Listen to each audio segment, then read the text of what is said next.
Roll number 1 yes sir, roll number 100 yes sir. অথবা শেষবারের মতো বন্ধ হলো হাজিরা খাতাটা।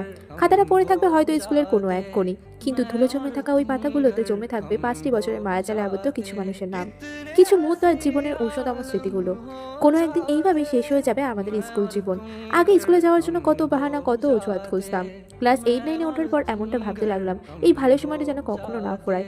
স্কুল থেকে যখন একসাথে বাসায় ফিরতাম, শেষ হয়ে যেত রাস্তা, কিন্তু ফুরোতো না আমাদের কথা। সাক্ষী ছিল লাল বেঞ্চ, সাক্ষী ছিল রাস্তা, আমাদের ফেলে আসা হাজার রূপকথা। ফাইনালি চলে আসলো বিদায়ের সময়। স্কুলের প্রথম দিনটা আর শেষ দিনটা একই ছিল। চোখে জল ফেলেছিলাম দুই দিনই, কিন্তু কারণটা ছিল একেবারেই আলাদা। একটা যাওয়ার আনন্দ আর একটা বিদায়ের বেলা। হঠাৎ পুরানো স্ট্যাটাসগুলো ঘেটে দেখবেন করা অনেক বন্ধুই এখন আমরা এফবিতে নেই, এমনকি আমরা লাইফেও নেই। মেসেজের পিছিয়ে পড়া মেসেজগুলো যখন পড়বেন, হয়তো কারোর জন্য চোখের পাতা ভিজে যেতে পারে নিজের অজান্তেই। ভার্চুয়াল জগতে প্রিয় হয়ে ওঠা বন্ধুটিও একদিন হারিয়ে যেতে পারে। একদিন মেসেজ না দিয়ে